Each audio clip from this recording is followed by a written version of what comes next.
Is that a breakup? I think we have a situation right here. On the filling station.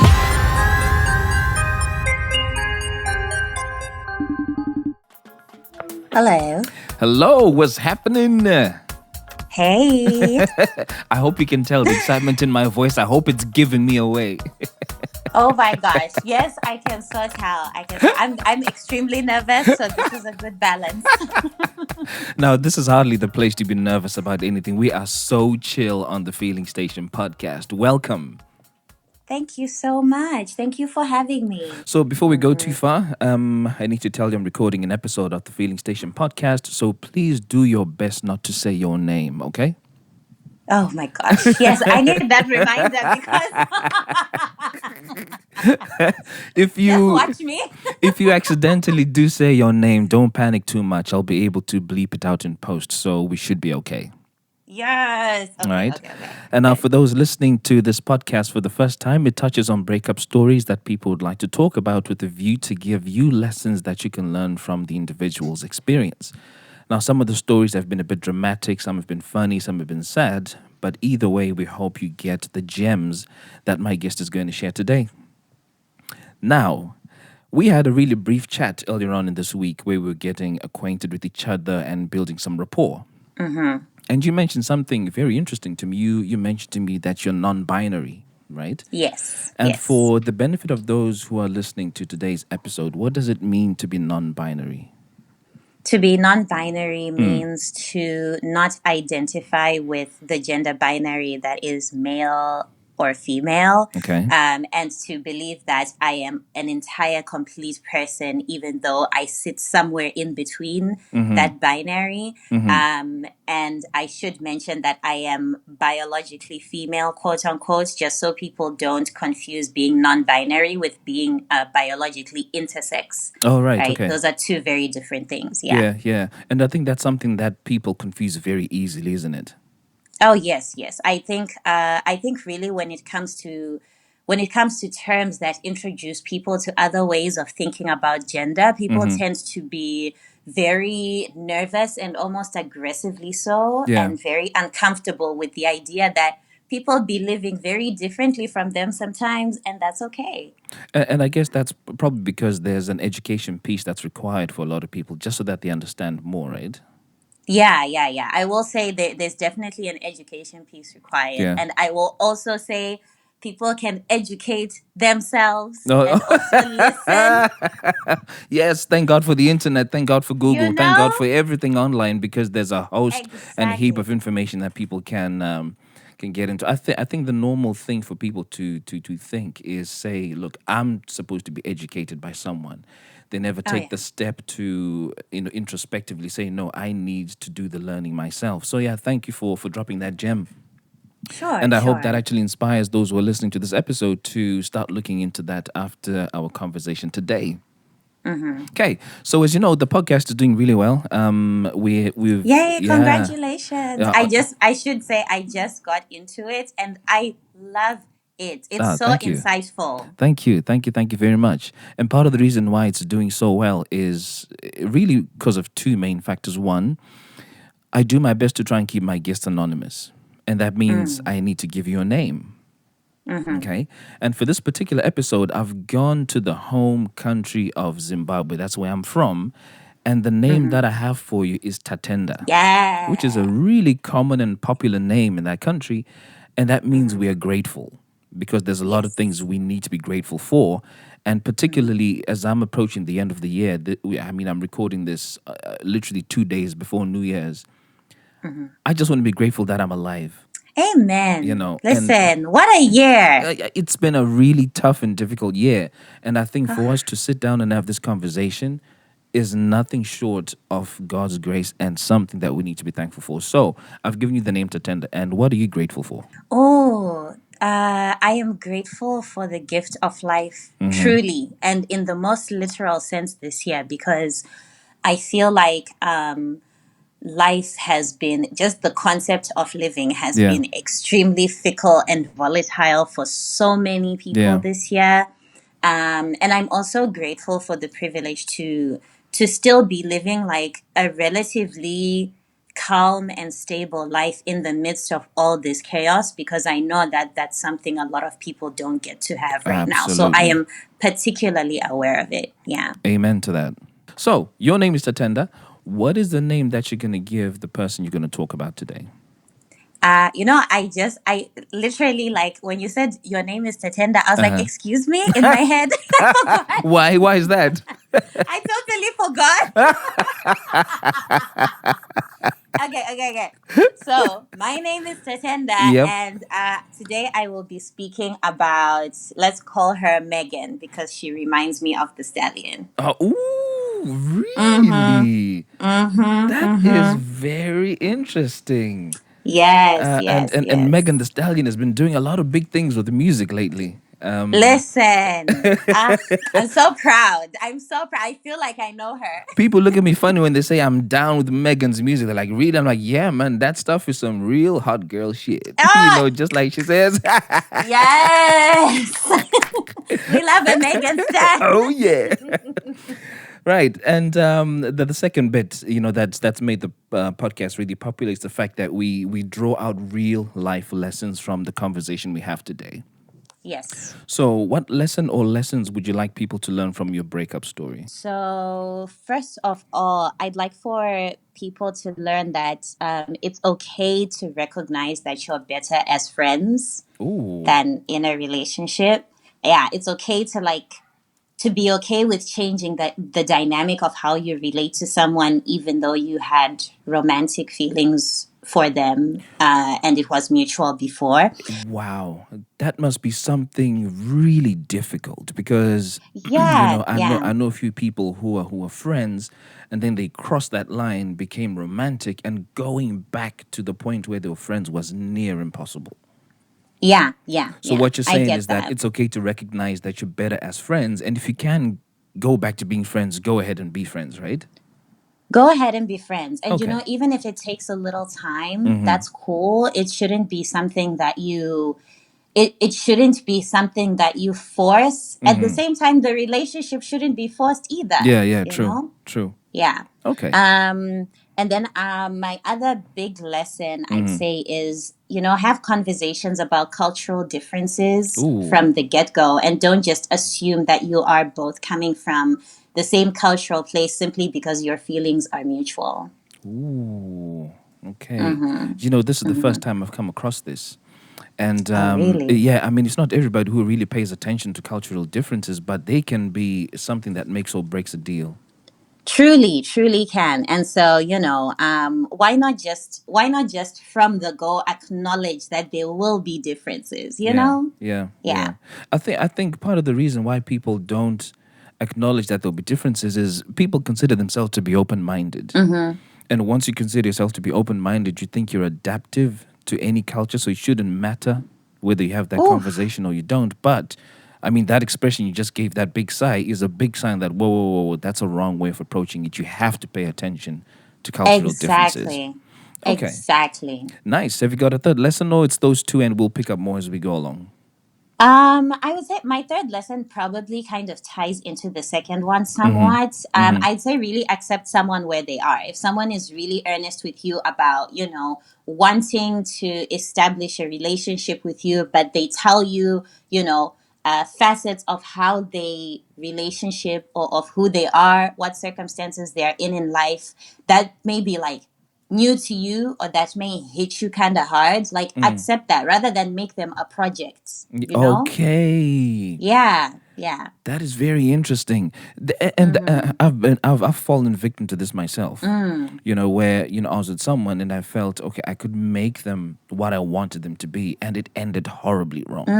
Yeah. Partly because I was frustrated. I was like, why aren't you changing? And then on the other hand, they were also frustrated that, look, you can't change me. I'm who I am. Oh, So yeah. what you're saying is, accept people just the way they are, believe what they are, and don't make them a project. Exactly, I exactly. really like those lessons. I'm glad. I'm glad. So let's get straight into it. So tell me about Tatenda and Megan. Where did you guys begin? Walk me through your story right up until the point where you were like, this is not it. Go for it. Shoot. So we met early last year. I was working in a really exciting creative space. I don't know if I should say why. I don't know. You give me guidelines and indicators about what you want to know. I think, Okay, I think it's enough to know that you work in a creative space. That's enough for us. Perfect. So I was working in a really exciting creative space. I was working like behind the scenes. I wasn't like the star of the show, so to speak. And she was definitely, as someone who is like more of like an actress, model, Insta baddie, was definitely out there, and would have like all eyes on her.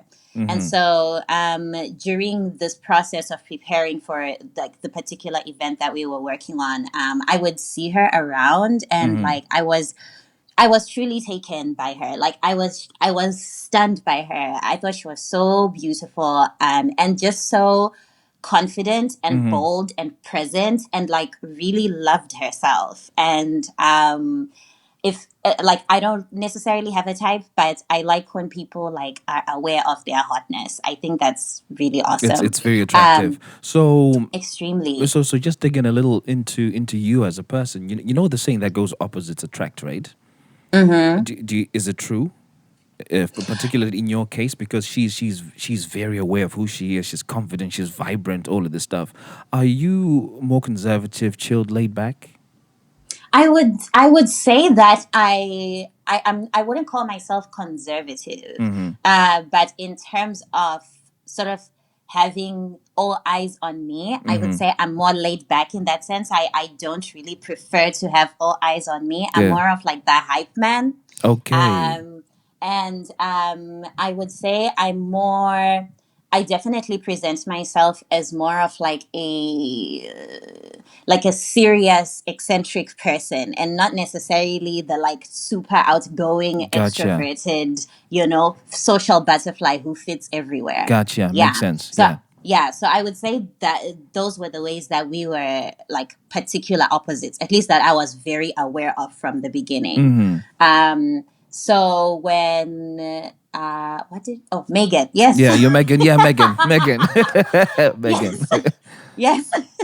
So when Megan like first approached me, actually, I went, "Oh, hi. Do you want me to get you anything from like the food table?" I was like, why the hell are you talking to me? Were you all stuttering and nervous and stuff? Yes. I Okay. get very nervous when I'm in the presence of someone I obviously like. I'm Yeah. like obviously taken by. Yeah. And so I appreciated that, like, while I was obviously very taken by her, she's the one who like made the first move, because we had been looking at each other from across the room, and there had been some invisible cord somewhere. Really? Yes. You see, now the environment that you're describing to me sounds like a really busy thing and busy environment. So for you Yes. guys to have been able to catch glances of each other and feel that way, you really must have been feeling each other. Yes. We really were feeling each other, and I think it also really helped that we were while it was an extremely busy environment, we were generally around people who were just very freely expressive. Yeah. So it wasn't like, if you're feeling someone, even in this like busy environment, you have to do it in secret. No. Yeah, it was very Like, open. it was very, very open, and I Yeah. appreciated that. So she gets me some food from the food table. We have a very short little conversation that then is interrupted because we both have like work responsibilities at that point. And so I would say it was a good 3 days later at the after party of the event, which was very successful, when we actually got to reconnect again. And it was a really beautiful reconnection. It was like, true party vibes around awesome people. Those nights when you go out and you're like, oh, party don't stop. Oh yeah. Party like the end of the world, blah blah. It was damn good. Damn good. And so I would say that was definitely the beginning of what felt like a whirlwind connection. So so slash romance between us. so who asked for Um, whose number first? she asked for my number. Ooh, nice. Yes, yes, yes. So, again, being very bold, very forward. At Mm-hmm. some point during the party, she was like, "Yeah, I know you're feeling me, so like, I'm just gonna make this easy for you. Give me your number. I'll Nice. call you." And I'm guessing you didn't hesitate, did you? Not for a second. Not for a second. Yeah. Okay. So out of Yeah. curiosity, who got in touch with the other first? She got in touch with me first Mm. because she took my number because she was like, "I'm not sure you're gonna call me." Oh, okay, okay, okay. so, Nice. Yeah, nah, so nah. I was like, Yeah. you know what? I've accepted that whatever dynamic this ends up being, Mm-hmm. friendship, relationship, whatever, I am the chill one. I will gladly take that role. Oh, nice. Yeah. So it was sort of like very well established from the beginning that like Mm. she is definitely the one who makes like the major moves, Mm-hmm. while I am the one who is good at sustaining whatever flames Yeah. Have been she has ignited. stimulated. There you go. Yeah. There you go. So tell me something out of curiosity then, because this is of Mhm. I'm guessing Megan was not the first person that you were with romantically, right? Oh, no. Okay. So now when you look back at No, your no, no. when you look at your previous relationships, have you always been the Mhm. one who doesn't ignite the fire but sustains it? Have you ever had instances where you've actually ignited the fire and you've been the one to head things up from the onset? Yes, yes, yes. But Okay. I will say definitely being with Megan taught me Mm-hmm. to be more confident to make the first move. Okay.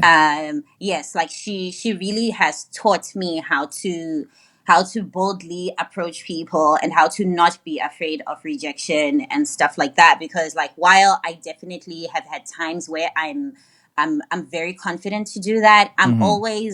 I'm always quite unsure of my abilities to convince someone to give me the time of day. And I'm always quite shy. Why is that? I think it just comes from being someone who has been like processing and healing from self-doubt for a long time. Okay. And also I think it's I'm someone who appears externally much more confident than I feel on the inside often. So I think that when I am very interested in someone, like Mm-hmm. my internal shy self truly shines. Yeah, manifests itself. Yeah. Yeah, and so I kind of like cocoon myself Okay. when I'm interested in someone, and so I would say that seeing her be so very bold and Mm-hmm. so clear about her like intentions with me Mm-hmm. was it was just it was a big ego boost, first of all, because I was like, Yeah. oh my god, you're so hot and you're this interested in me. Yeah. And then it was also a really great challenge for me of like the worst someone can do is say no, and so Yeah. what, Yeah, exactly. Yeah, yeah. Yeah. I mean, but it's good yeah. that you can get to the point where you say that, because I know for a lot of people, rejection is so bad that even being told no is literally the end of the world for them. They can't handle a basic no. So for you Yeah, to get this to is a very point where you can true. say, look, if somebody says no, it's a no, what's the worst thing that could happen, is a really good place to be. I completely agree, and I'm Yeah. I'm proud of myself for being there, and I'm Yeah. I'm grateful for our whirlwind relationship for like teaching me that more strongly, So interestingly enough, you've used the expression whirlwind relationship more than Mm-hmm. twice now. It sounds like some Yes. crazy stuff happened. I wouldn't even say it was crazy as Hmm. much as it was either we were like truly basking in like the rays Mm. of our feelings and it felt absolutely perfect, or we were Hmm. just truly not okay. Wow. There was like never a middle ground. We were either so good or so not okay. So let's Yeah. move with the story. Did Megan then say to you, "Hey, look, I want you to become my partner"? How did it work? What happened? So after like a few weeks of like texting and calling, because actually soon after we met and soon after that after party, I actually felt really sick Uh-oh. for a few weeks. Okay. And so soon after that, oh, I should mention that this was last year. This was not COVID sick. This was, Oh, oh, good. I think you'd already mentioned, that this was sometime last year. So now we're good. We're good. We're good. yes. Don't assume, y'all. But yeah, so after falling ill, I was a little bit unsure when I started to feel better about whether or not she would still want to meet, because Yeah. she was like very interested in us meeting soon after the party where we exchanged numbers. So when we finally met, I think we went to see the Us movie. I think it was just coming out Oh, yeah, or yeah. something. Yeah. So we went to watch it on a Friday, and the first date ended on a Monday morning. Okay, What? it'd be like that sometimes. Wow. I won't ask what happened. Just the length of time is enough for me to know that you all had a great Listen. time. Listen, we needed to discuss that movie in depth. Okay. Wow.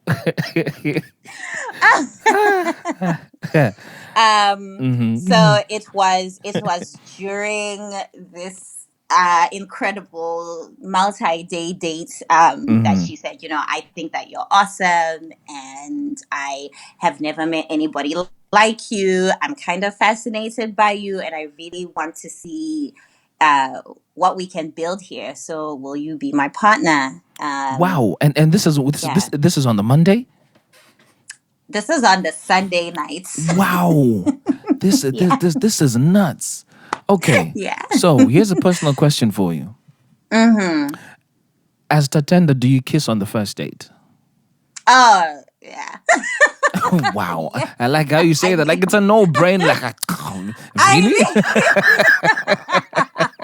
I mean, I have to ask that question because I've spoken to two extremes of people generally on this podcast. So you got the ultra conservative and the what's the opposite of ultra conservative? Whatever the opposite of ultra conservative is. Super liberal. Yeah, I super guess. liberal, right? The ultra conservatives will tell you, look, I don't even have sex up until after 180 days.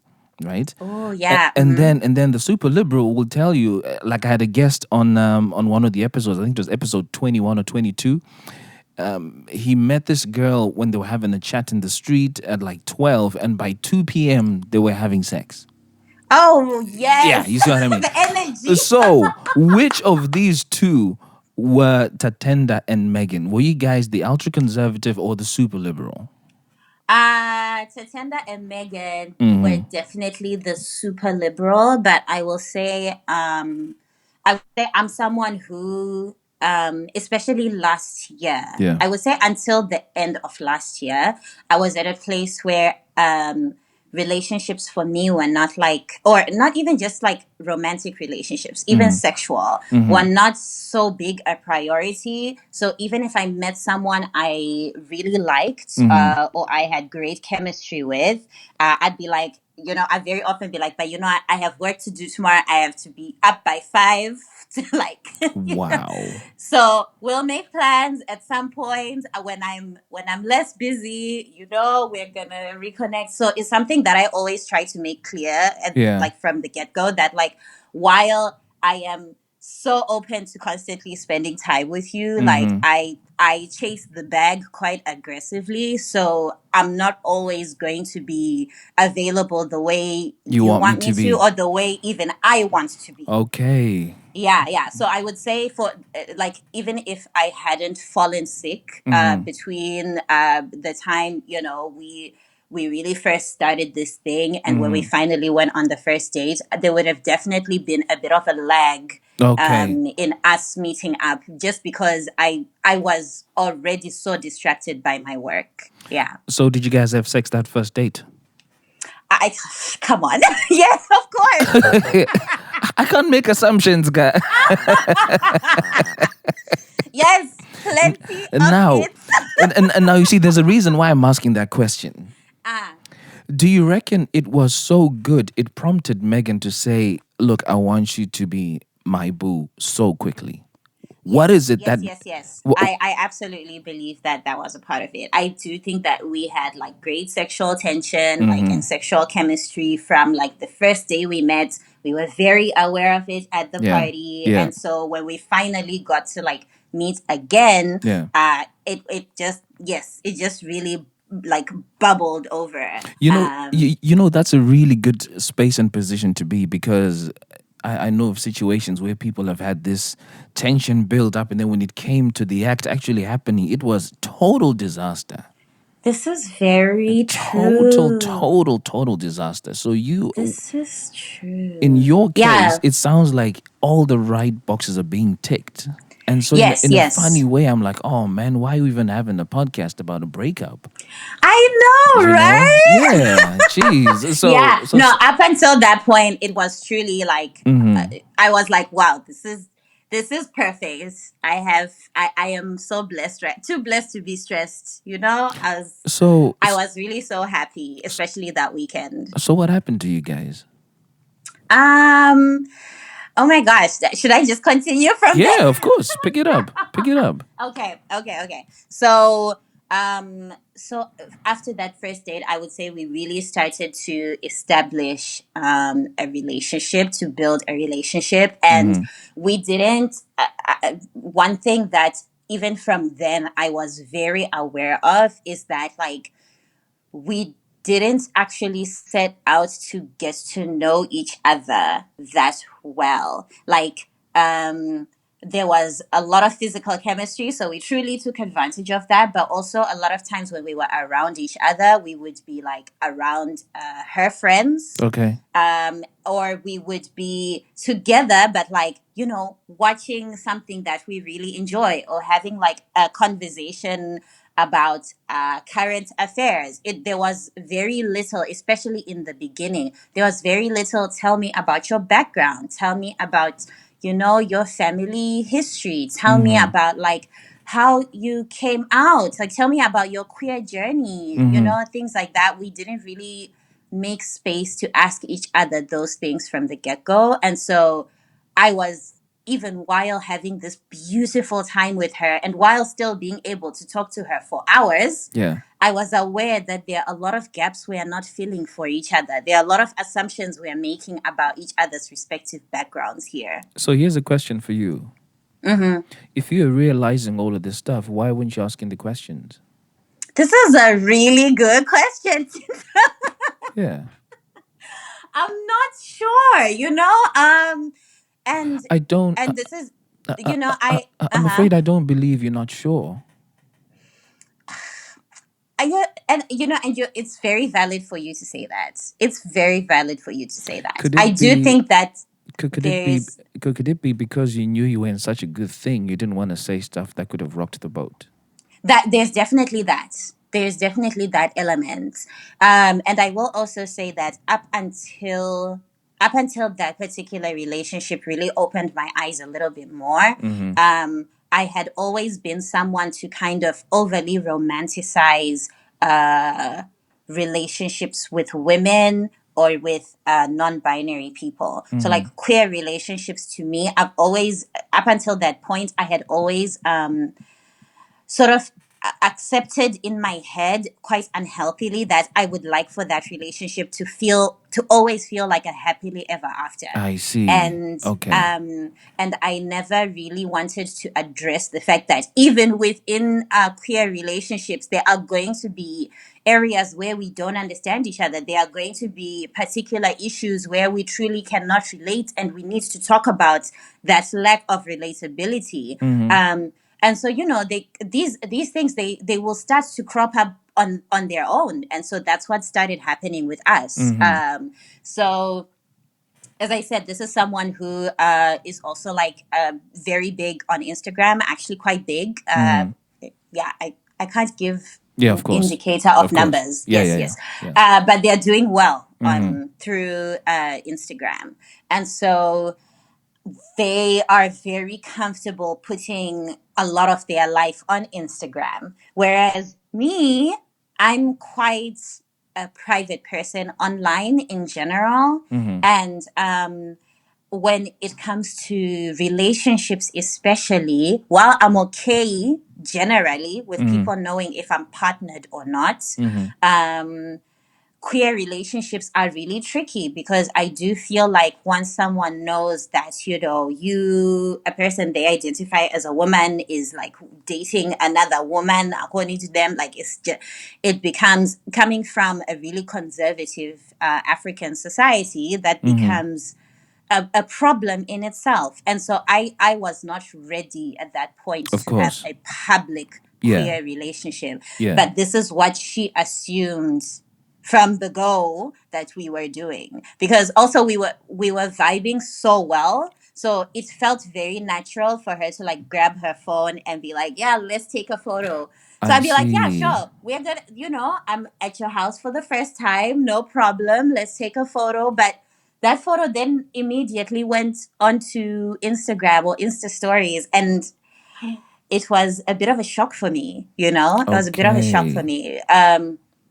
Even though by that time I was out to more and more people in my life, to like a lot of people in my life. uh, it's not like I was comfortable with exhibiting my queerness to those people, so I didn't want to show up on someone's For You page or explore page or Okay. whatever. Yeah. Okay. I see. I Mm-hmm. see. I see. Mm-hmm. I see. Yeah. But I was like, yeah, this is not a big deal. In my head, I was like, I don't need to deal with this right now. It's fine. It will be fine. you know. Mm-hmm. Um, and we started to truly, at that point, get to know each other, at least in terms of the things we were and weren't comfortable with in the relationship, because she could tell that every time that she suggested that we take a photo, every time she suggested that we go on live, etc, Mm-hmm. I would like, even when I said okay, I would show that I was a little bit tense, so I would Okay. hold back or hesitate a little bit, Yeah. right? But being someone who just really wants I always want the other person in the relationship to feel like they can be their full selves with me. Mm-hmm. I was like, I'm not going to immediately tell her now that this is something I'm not okay with. Like, I want to give her room to be herself, Now, isn't you that know? isn't that a bit funny? That you want Mm-hmm. somebody to be 100% themselves with you, but Mm-hmm. but that's at the expense of you being 100% okay with yourself. Yes, exactly. But Exactly. what That is that is, called? Is that being called selfless? What is that being? What's the term used to describe how do you you were know, behaving?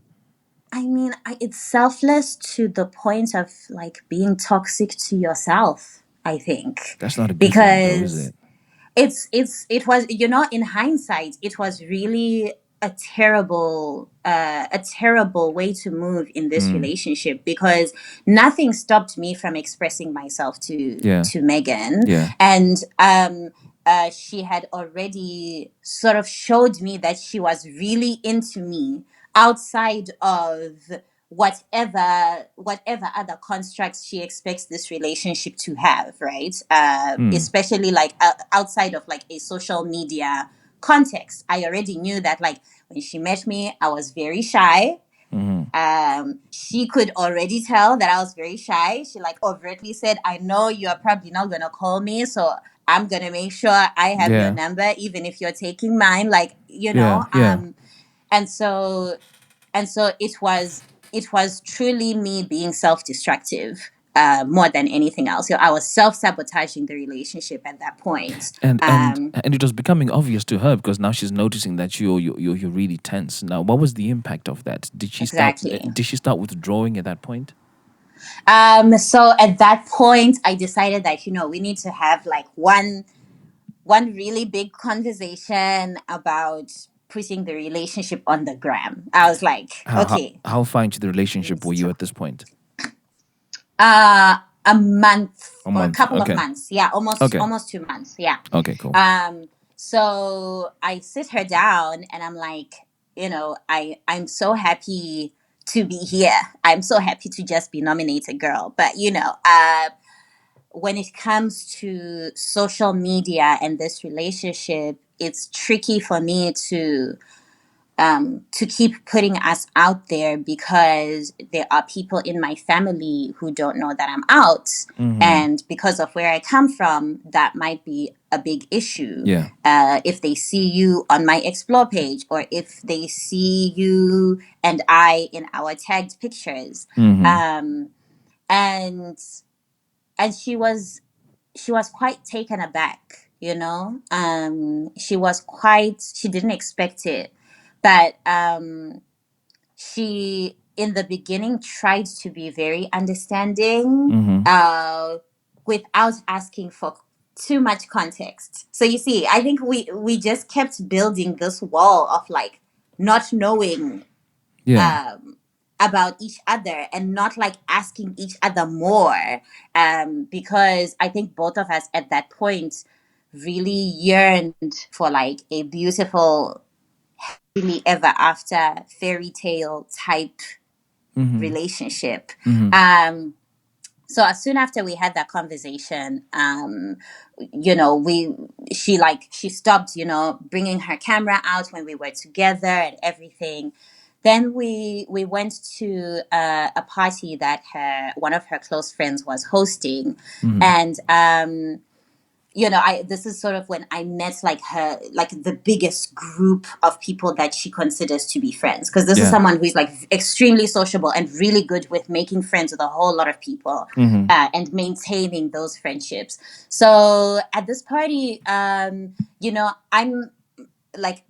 coming again from a place where my queerness is something that I explore more quietly or intimately, because I'm coming from a place where it's not safe for me to be openly queer. I'm coming from a place where I am very used to like having a really sort of isolated community of queer folks around me. Yeah. And being in a country where she can be, of course, like very free, very liberal. Her family already knew that she was gay and it was not a problem.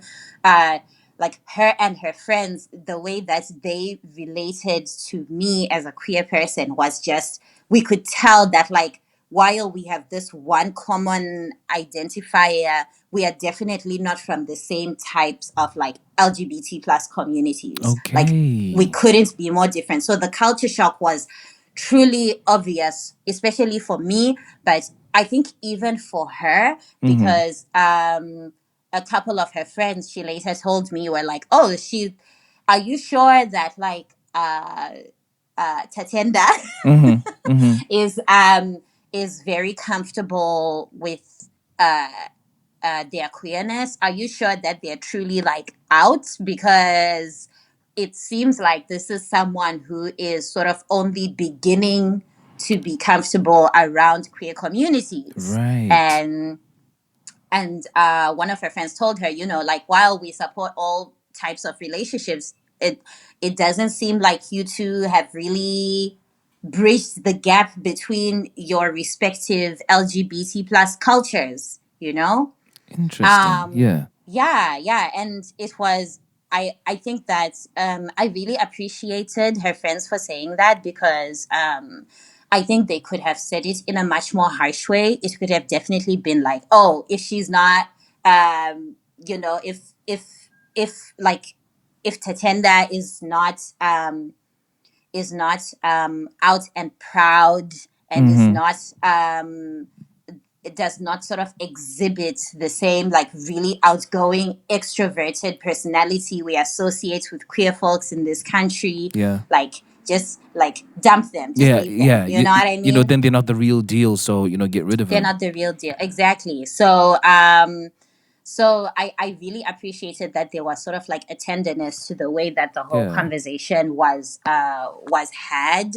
And I think that was when we started to then talk really earnestly about our backgrounds. That's when we truly started to like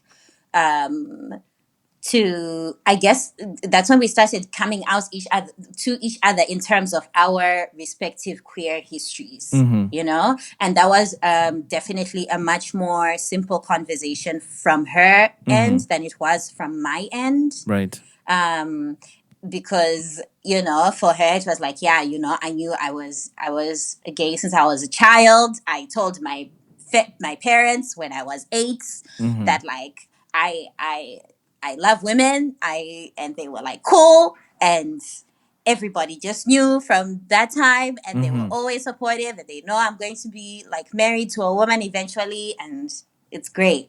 And so for me there were a lot more complications, because it was like, yes, I came out to this small group of friends when I was 15, and then I moved country, then came out to this small group of friends, but still kept a really small queer community. I Yeah. did not come out to my family until much, much later. Like, and so we started to realize at that time just how intensely our backgrounds affected how we related to each other. And I guess in a way that it helped explain why you were less comfortable being on the gram and being exposed, because there were some real underlying factors that you Yes, and sensitivities that you had to be dealt with.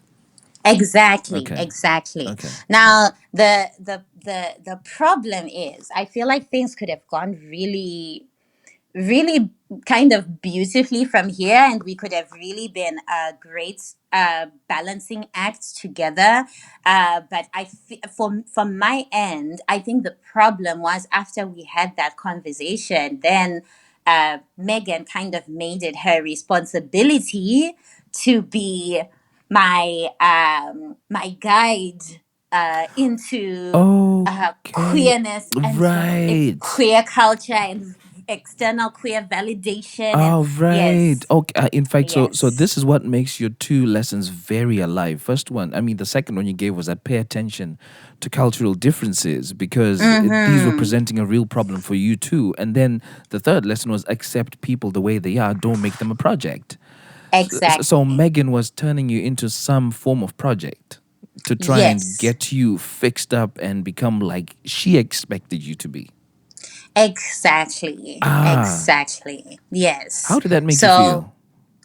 it's, you know, it was such a complicated set of emotions. I was very happy that she cared enough. You know, I was very happy that it wasn't the other side where it's like we have this conversation and it's just complete indifference, and it's just whatever to her, you Yeah, know. yeah. But it was also really disheartening for me to see that I was not enough for her, uh, as I was with my background as it was, and with my Wow. current engagement with my queerness as it was. Right. Yeah, yeah. So from there on, it was like, even though it was less regular, the thing of putting us on the gram became more. It became more methodical. It became more planned. Wow. Yes, so Megan was like, "Oh my god, oh my god! Like, I want to us to have a photo shoot in the kitchen with flowers, and ooh, I want us to color coordinate outfits for when we go out to here, so that when we take photos, they are going to be beautiful."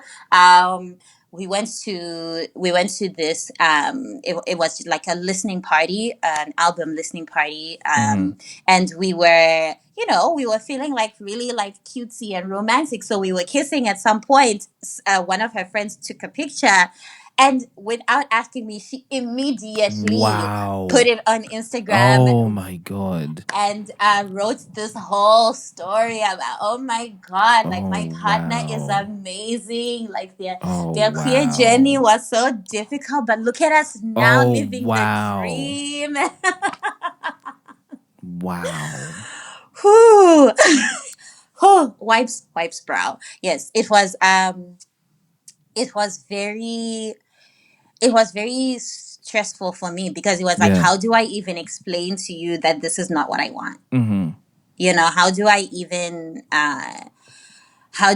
begin to express that I wasn't asking for help Yeah. by telling you my story. I Yeah. wasn't asking for help in entering the queer community in a more flamboyant and, incredible way with beautiful aesthetics. No, I was simply asking for understanding and patience. You know, I just needed time. Yeah. And that just didn't make sense to Megan. So after, like, I would say maybe 3-4 incidences like that, I had to sit her down again and be like, first of all, you know, I I I appreciate what you think you're doing here, but if anything, this is making me really Comfortable. uncomfortable Yeah. Yeah. with who we are in a relationship, and I would just like us to be able to just be together. I would like us to just be, and I would like for it to be okay for us to just be in the house, and for there to not be an audience to who we are with each other. Yeah. And I don't need the validation of like a beautiful, touching story that has been fixed up to sound like it has a happy ending for the gram. I just want to be with you. That's where I'm at. And to her, that read as I was hiding something. Which, oh yes, I should mention. This is a good time to mention that me and Megan were in an open relationship. Open So relationship, yes, meaning that you guys were open to be with other people if you yes, we were wanted. open to be with other people. So we were each other's primary interests, but we were like open to being physically with other people, Now, not romantically now with other out people. of curiosity, whose suggestion was that to have an open relationship? Uh, Yours you or know, Megan's? Funnily enough, that was something that we both were very comfortable with because both of us are not really about the monogamous life. But yeah, but who presented the idea? Someone would Um, have somehow snuck that into a conversation somewhere. wow, snack. Oh my gosh, Tinto. What? Someone would have brought it up. Okay, somebody would have brought it up into the conversation. Now, who Yes. of you two Um, brought it into the conversation? I'm pretty sure it was me, and I think you can tell with my defensiveness. So, why were you keen on that? Um, Is it something I you've always just preferred to have, or it was with this particular relationship that you wanted an open relationship? It's something I've preferred to have. I haven't had a monogamous relationship in years, maybe 3 years. Okay. Yeah, and so it's it's a it's a big part of how I relate to people. I have accepted that I will never be enough for one person, and I have accepted that one person S- is not enough for me. In that we are, as human beings, sometimes we want different things from, and we can't get them all from one From one person, and person, to yeah. put that much pressure on one person is not fair, I in my see. opinion. I see. I see. And also, like, I'm very, very comfortable with the idea of someone I'm with being sexually attracted and even romantically attracted to someone else. Like, I'm very, it's, if anything, it's something that makes me feel better about the relationship, I should say, because it's kind of like I know, for example, that even when I'm not, for whatever reason, I'm not like present and available for that person, I know that they have someone. Uh, I don't know. I know that's a really weird explanation, but You, like so that you makes me feel better. so you wouldn't feel jealous if you knew that Megan is doing something with someone. I think that jealousy is a part of monogamous and non-monogamous relationships, and I think that the way to work around jealousy, which is a feeling I have definitely had, and I definitely had at some moments where even with where Megan was concerned, is to talk about it. You communicate about it. So yeah, if there's one conversation we were really good at having, it was the conversation about how to engage with each other while being honest that we are interested in other people. Like, that was something we were always I'll, really good at navigating. And I'll, I think, uh I'll tell you something that's really striking for me here. So, huh, you as Tatenda are very comfortable having a conversation about non-monogamous mm-hmm, engagements, mm-hmm. but you're not comfortable about your lack of understanding of Megan on a cultural level, on a more friend kind level. Yeah, because How how how, that's how does because that that's more happen? difficult. That's more, I feel like, establishing and maintaining relations with someone after talking about like really intrinsic cultural differences is more difficult than maintaining a relationship after talking with someone about who else they're intimate with and why So and how and so when. so here's a question for you. Mm-hmm. Have you ever been deeply in love? Yes. Yes, I have. And when you were deeply in love with that person, were you Mm-hmm. open about matters of Yes. the heart?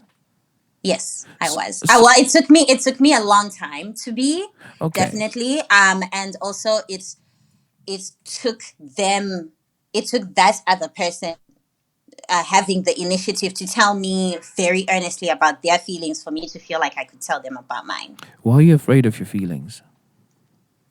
Ooh, Tinto! Ooh, don't attack me. I'm not attacking you. It's a simple question It because is. yeah, You're right. yeah. So, but why are you afraid of him? Because I think feelings are so, they can be the driving force behind so many decisions and declarations that could lead to something really serious. And I don't know, Yeah. the future is a scary, scary thing. Especially an indefinite future is a really scary thing. Okay. Are you Yeah. afraid? Are you afraid of marriage? Oh, I'm never getting married, Tinto. Why is that? I don't really believe in the institution of it all. I don't really want to be forced by contract to be with someone. Like, I would like to choose to be. I like the idea of choosing to be with someone every day. Like, I want to like wake up every day and be like, today I choose to be with you and I'm really happy with this decision. I would like for the other person to also feel the same way about me. I would like to be chosen very deliberately all the time and not chosen by obligation because we signed something. This is very interesting. Yeah. I like where this conversation is going, but I'm also very aware of Mm-hmm. one the time that we have left, Oh and my gosh, and yes. secondly the fact that I know you and Megan eventually decided this is not right for us. Oh, yes, yes, yes. So for you, what is it that got you guys to that point to say, okay, you know what, this is not the right thing for us? So to just fill you in on the timeline, Mm-hmm. around the time when we did start to have these conversations, I got a work opportunity that like took me somewhere else Yeah. for a couple of months. Mm-hmm. And I was going to be like significantly far from her. Wow. So I at the time, when I was leaving, we had a conversation and agreed that we were going to, in addition to like the physical distance, we were also going to like give each other a little bit of space in terms of communication. And then if she felt like she wanted to come and visit me at any point, that would be completely fine. Mm-hmm. Other than that, we would definitely meet up again and see where we are at when I came back. Yeah. Yeah, so I think I was gone about 5 weeks when she was like, I really miss you. I'm coming to see you. So she came to pay me a visit. And that was Nice. really, I feel, when things really took a turn for the worse ish, I would say. So we were, I was working on a really big project that had me working several hours, more than just like 9 to 5. And so even when she came to see me, I could not leave work for a long time in order to be with her, primarily because I had Of deadlines, course, yeah. very pressing deadlines. And so I think to her, it read as though I was deliberately avoiding her and Right. making work the excuse. And while I tried to explain that that was not what was going on, it's just, I think, especially because we were in this period where we were just taking a bit of space away from each other. It to her, it read as, you just don't want to be with me. So that, coupled with the fact that she, when she came to visit, I was working for a huge company Yeah. that has one of those campuses, quote unquote, in a really small town. Wow. And so she, like, how can I explain it? Like, I didn't have like a lot of people that I considered to be really good friends, because I mean, I was just there for a couple of months.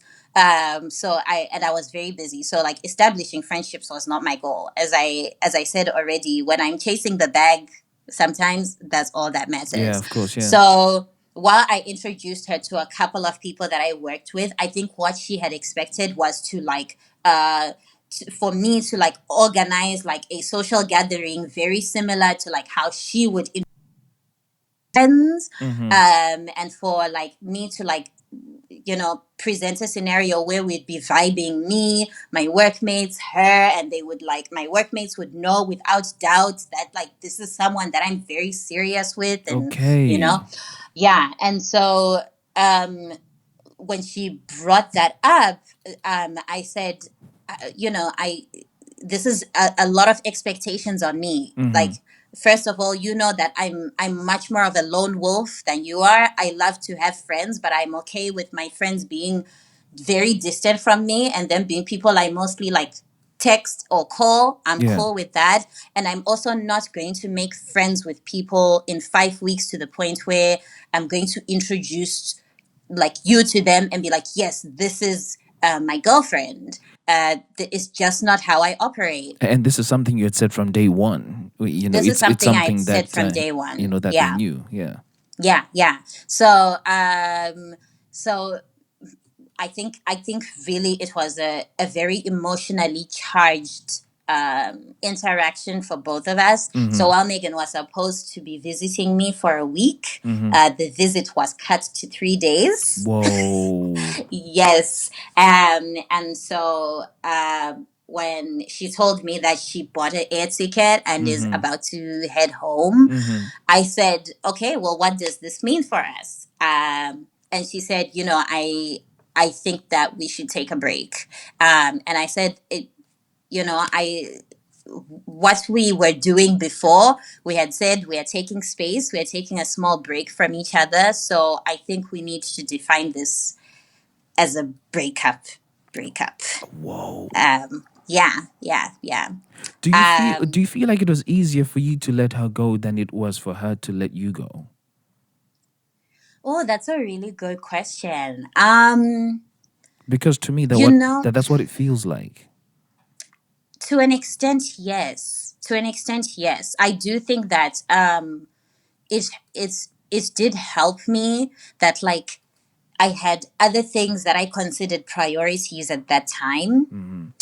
And so, and I'm just a really, sometimes I'm like a painfully like rational and practical person. So it's easy for me to be like, okay, for me to be able to finish this work assignment, this breakup has to happen now so that I can continue with my work.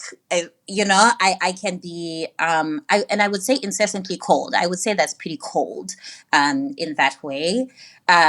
So yeah, I definitely had a mindset that made it easier for me to let go than for her. And for her, it was definitely more of like an emotional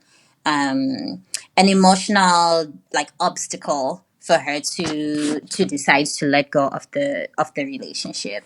Does that mean that she might have been more into you than you were into her? Oh, it's possible. Yeah. I see that. I see how that is very possible because, even the fact that from the get-go, she was just so comfortable telling her audience about me. Like, and I could tell that it wasn't coming from just a place of wanting to create content. Like, I could tell that it was coming from a place of genuinely being really happy and genuinely really feeling what we had going on.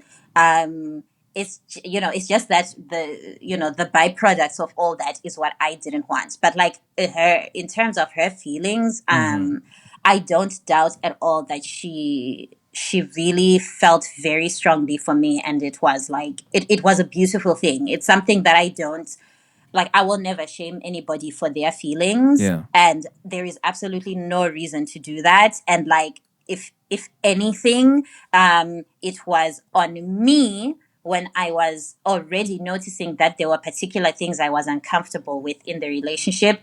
At that point, it was on me to correct the assumptions she made about what I would be comfortable with in the relationship. And I didn't establish those boundaries from the get-go.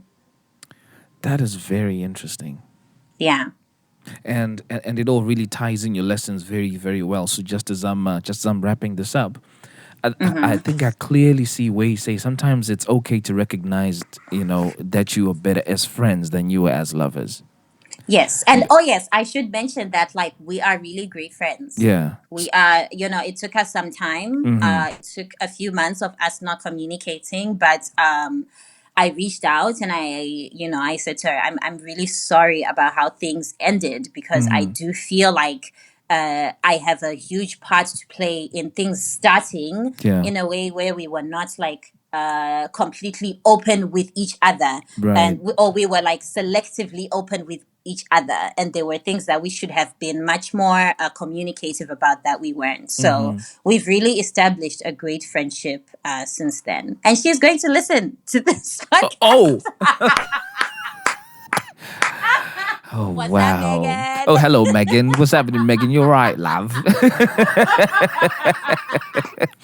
Wow. Yes. Nah, this has been incredible. Honestly, thank you very much for sharing this story. I'm so glad. Thank you, Tinto, for giving me the space. No, it's a really, really great space to have you and to share your take on what happened. And just to do a recap of the lessons we learned. The first one up was that it's okay to recognize and have conversations about being better as friends. And lesson number 2, make sure that you pay attention to cultural differences, because they play a bigger part in the relationship than we may be given focus on. And last but not least, accept that people are who they are. Believe what they say they are, and do your best not to make them a project. You've been listening to another episode of The Feeling Station. I'm your host, Tinto, and I look forward to catching you in the next one. Peace. Tell me what you're feeling. Satis on Daru Raini and Chagezai. Tell me what you're feeling. Now that it's over. Satis on Daru Raini and Chagezai. Let me talk about my feelings. Let me talk about my feelings, yeah. Urudoi motoru noto kujidziru amai.